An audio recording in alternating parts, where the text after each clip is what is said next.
कभार क्या होता है कि जो एक्सपेरिमेंट पूरे साल हमारा सही हो रहा होता है वो 3 घंटे में आके सही नहीं हो पाता। Hi everyone, welcome back to the channel simplified education. So this is the exam season. Delhi university में एग्जाम स्टार्ट होने वाले हैं, लेकिन एग्जाम से पहले आपके आते हैं प्रैक्टिकल एग्जामिनेशन। और आज हम बात करने वाले हैं strategy to score best in the practical examination. क्योंकि कभी कभार क्या होता है कि जो एक्सपेरिमेंट पूरे साल हमारा सही हो रहा होता है वो 3 घंटे में आके सही नहीं हो पाता। So let's start without wasting any further time. सबसे पहले आप जो है अगर आपके जिस वीक से आपके प्रैक्टिकल स्टार्ट हैं, जिस डे से आपके प्रैक्टिकल स्टार्ट हैं, आपको अपने प्रैक्टिकल्स की प्रिपरेशन 4 से 5 दिन पहले स्टार्ट कर देनी चाहिए। एंड सबसे पहली चीज, आपको हर एक सब्जेक्ट के क्या प्रैक्टिकल आना है, क्या क्या क्वेश्चंस आने हैं, वो आपको एक जगह पे लिख लेना चाहिए। हर एक कॉलेज में बेसिकली बता दिया जाता है पहले कि कौन से प्रैक्टिकल्स आने वाले हैं। सो स्पेसिफिकली अगर मैं बोला अगर कोई 10 एक्सपेरिमेंट्स है तो टीचर बता देती कि ये 8 मैं आपको एग्जाम में दूंगी और ये 2 आपको एग्जाम में नहीं आएंगे। रीजन हो सकता है कि वो 2 क्यों नहीं आ रही, क्योंकि वो बहुत टाइम कंज्यूमिंग हो सकते हैं कि फॉर एग्जाम्पल उसको करने में 2 घंटे लगता है, उस प्रैक्टिकल को करने में, ठीक है। या सेकंड, जो उस प्रैक्टिकल में जो मटेरियल यूज होता है वो बहुत महंगा है, इसलिए कॉलेज वाले कहते हैं कि हमने एक बार इसको परफॉर्म कर लिया लेकिन हम इसको एग्जाम में नहीं देंगे। या थर्ड, वो प्रैक्टिकल बहुत ही ज्यादा मुश्किल है, ठीक है, इसीलिए होता है। तो जो प्रैक्टिकल आपको आने हैं, आपको पता है कि ये प्रैक्टिकल मुझे आने हैं एग्जाम में, उसके सबसे पहले एक नोट बनाओ एंड उसके अलावा आप उसको करना स्टार्ट करो। तो क्या होता है, फॉर एग्जाम्पल 5 प्रैक्टिकल है एंड हमें पता है कि जो 3 प्रैक्टिकल है उसमें हमें सब कुछ लिखना है, principle, procedure, observation, table, result, discussion, precaution, everything. तो वो 3 प्रैक्टिकल में आप सब कुछ पढ़ के जाएंगे, जो जो वहां पे आपको पूछा है, आपको पता है जो जो आ सकता है, ठीक है। वहां पे जो है आपने एक भी चीज मिस नहीं करनी है, आपने प्रोसीजर बहुत अच्छे से पढ़ना है। अगर आपने वो एक्सपेरिमेंट परफॉर्म कर रखा होगा तो आप सब इजीली हो जाएगा। लेकिन अगर आपने कभी परफॉर्म ही नहीं करा होगा, क्योंकि आपने अगर कभी लैब ही नहीं ली होगी, तो आपको वो परफॉर्म करने में दिक्कत ना आए, इसलिए आप पहले से प्रोसीजर पढ़ के जाओ और यूट्यूब पे कोई प्रोसीजर वाली वीडियो देख लेना कि वो कैसे एक्चुअल में परफॉर्म होता है, ठीक है। सेकेंडली, अगर फॉर एग्जाम्पल जो मैंने अभी 2 प्रैक्टिकल्स बोले जो कि शायद जिसमें सब कुछ नहीं आना, क्योंकि कभी कभार क्या होता है, मैम कहती है कि ये एक एक्सपेरिमेंट है, ये आपको सिर्फ परफॉर्म करके दिखाना है, दैट्स इट। इसका आपको कुछ नहीं लिखना, अपने एग्जाम पेपर में कुछ भी नहीं लिखना, तो उसका आप सिर्फ और सिर्फ उसको परफॉर्म कैसे करते हैं वो सीख के जाना, क्योंकि आपको पता है कि आपको उसके बारे में कुछ भी नहीं लिखना, ठीक है। सो बेसिकली जैसा जैसा आपको आपकी टीचर बताती है कि ये प्रैक्टिकल में ये पूछा जाएगा, ये प्रैक्टिकल में ये पूछा जाएगा, उस सबको तो आप अच्छे से करना। साथ में जो अगर नहीं पूछा तो उस पर अगर आप ज्यादा फोकस नहीं करोगे तो उसमें कोई प्रॉब्लम नहीं है, लेकिन जो आपका आ चुका है, जो प्रैक्टिकल आपके आने हैं, वो तो आपने अच्छे से पढ़ के जाने हैं। दूसरी चीज, अगर आपका वाइवा हो चुका है, आपके जो रिस्पेक्टिव टीचर्स है वो आपका वाइवा ले चुके हैं, तो आपको कोई प्रॉब्लम नहीं होनी चाहिए। लेकिन सेकेंडली, अगर आपका वाइवा नहीं हुआ एंड टीचर कह रही है कि आपका वाइवा एक्सटर्नल जो है वो लेगा, तो आप फिर वो प्रैक्टिकल भी पढ़ के जाएंगे जो शायद आपके एग्जाम में नहीं आने, या जो इतने इंपॉर्टेंट नहीं है, आप वो प्रैक्टिकल भी अपने एग्जाम के लिए पढ़ के जाएंगे, क्योंकि आपको नहीं पता कि एक्सटर्नल क्या पूछ ले, ठीक है। तो बाकी आपने principle, procedure, everything you need to get remembered, ठीक है। जहां पर आपको लगता है कि ग्राफ बनाना है, कुछ भी ऐसा करना है, तो वो कैसे बनता है वो सब अच्छे से जो है बना के जाएंगे। And one more thing I would like to add in this, कि आपका जो वाइवा है वो एक्सटर्नल दोबारा भी ले सकता है। एक बार अगर आपका वाइवा हो गया तो जरूरी नहीं है कि वो दोबारा नहीं हो सकता। The external can take the viva again, so you need to get prepare for that also.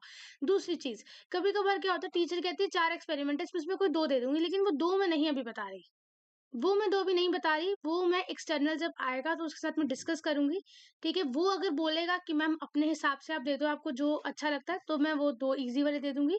अगर एक्सटर्नल बोलते हैं कि नहीं नहीं इजी वाले नहीं चाहिए, ये वाले 2 दे दो, तो फिर वो एक्सटर्नल के हिसाब से 2 प्रैक्टिकल दिए जाएंगे। तो अगर आपको ऐसे चॉइस दी जाती है कि 4 में से कोई 2 आने हैं, तो आप वो चारों के चारों ही पढ़ के जाएंगे, क्योंकि आपको पता है कि अगर एक्सटर्नल बोला कि ये वाले मुश्किल वाले 2, तो आप कहीं पे मिस आउट ना कर दो, तो आप चारों के चारों प्रैक्टिकल पढ़ के जाओगे। कोशिश ये करना कि जो आपके लिए इजी है उसको आप ज्यादा अच्छे से पढ़ के जाना, जो मुश्किल है उसको थोड़ा जो है ठीक ठाक से पढ़ लेना, क्योंकि टीचर ज्यादा से ज्यादा कोशिश यही करती है कि जो प्रैक्टिकल इजी है ना वो ही आपको परफॉर्म करने के लिए दे, और वो एक्सटर्नल को कभी कभी इस बात पे कन्विंस भी कर लेती है कि आप ये प्रैक्टिकल मत दो, ये प्रैक्टिकल दो। सेकेंड, आपको आपके पास 3 साढ़े 3 घंटे 4 घंटे होते हैं जिसमें आपको प्रैक्टिकल परफॉर्म करना होता है, ठीक है? प्रैक्टिकल परफॉर्म करने के लिए आपको पहले शीट मिलती है, जिस शीट पे आप लिखना शुरू करते हो। तो सम टाइम्स क्या होता है, फॉर एग्जांपल टीचर बोलती है कि एक-एक करके खड़े हो एंड आप अपना परफॉर्मेंस स्टार्ट कर दो। तो आप सबसे पहले अपने जो आपको शीट मिलेगी उसमें जो भी आप घर से पढ़ के आए हो, प्रिंसिपल पढ़ के आए हो, एम पढ़ के आए हो, मटीरियल पढ़ के आए हो, प्रिकॉशंस पढ़ के आए हो, जो आप पढ़ के आए हो, सब कुछ आपने लिख लेना है। खाली क्या छोड़ना है आपने, ऑब्जर्वेशन टेबल एंड डिस्कशन, ये 2 चीज़ें आपने खाली छोड़ देनी है क्योंकि आपको पता है कि ये आप अभी लिखोगे। ठीक है? एंड वन मोर थिंग, कभी भी ऐसा मत करना कि आपका रिजल्ट कुछ और आया है और आपने ऑब्जर्वेशन में कुछ और लिखा है। फॉर एग्जाम्पल, रिजल्ट में तो आया, मेरा रिजल्ट में पिंक कलर आ गया, ठीक है? ऑब्जर्वेशन में मेरा जो है, जो मैंने परफॉर्म किया तो मेरा पिंक कलर आ गया सोल्यूशन, लेकिन मुझे पता है कि जब मैंने इसको रियलिटी में परफॉर्म किया था, एग्जाम टाइम से पहले जब मैंने इसको परफॉर्म किया था, तो उसका कलर रेड आया था और एग्जाम में मुझे पता है कि ये रेड आना चाहिए, पिंक नहीं आना चाहिए, लेकिन मेरा पिंक आ गया। तो मतलब यही है कि मैंने कहीं न कहीं इसमें गलती कर रखी है, ठीक है? अब अगर मैं एग्जाम में रेड लिख दूँ और मेरा आया पिंक है, तो वो गलत हो जाएगा, ठीक है? वहाँ पे, क्योंकि जब आप परफॉर्म करते हो तो आपको बोला जाता है कि आप अपना जो परफॉर्म का आपने किया है टेस्ट ट्यूब्स, साथ में शीट, ये दोनों आप लेके एक्सटर्नल के पास जाओ, उनको दिखाओ आपका रिजल्ट कैसे आया, वो आपकी शीट पे साइन करेंगे।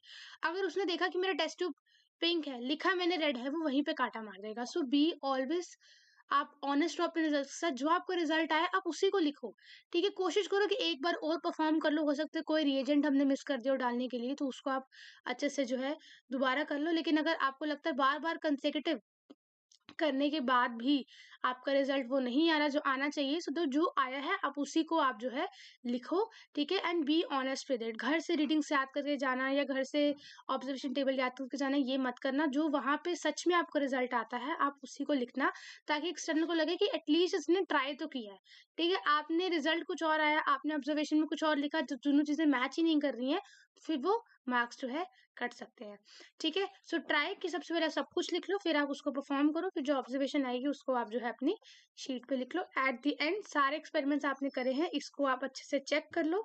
एंड फॉर एग्जांपल, अगर अभी भी आपने कोई एक्सपेरिमेंट परफॉर्म नहीं किया है, तो अपने टीचर से जाके रिक्वेस्ट करो कि मैम मुझे एक्सपेरिमेंट नहीं आता है, आप अगर मुझे समझा दो, या मुझे 1 घंटे के लिए, 1-2 घंटे के लिए अगर आप मुझे वो करा दो लैब में एक्सपेरिमेंट, ठीक है?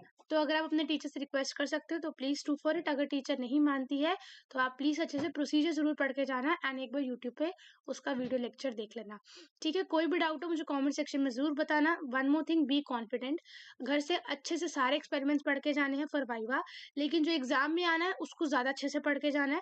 पहले आप अपनी शीट पे सब कुछ लिख सकते हो, then you start performing it, ठीक है? एंड अगर टीचर कह रही है कि 2 में मैं चॉइस दूँगी तो दोनों की दोनों पढ़ के जाना है, क्योंकि आपको नहीं पता कि वो किस में आपको चॉइस दे दे, ठीक है? So all the very best, and अपनी फाइल अच्छे से प्रिपेयर कर लेना एंड उसको फाइनल वाले दिन आप उसको ले जाना, ताकि वो इवैल्यूएट हो जाए।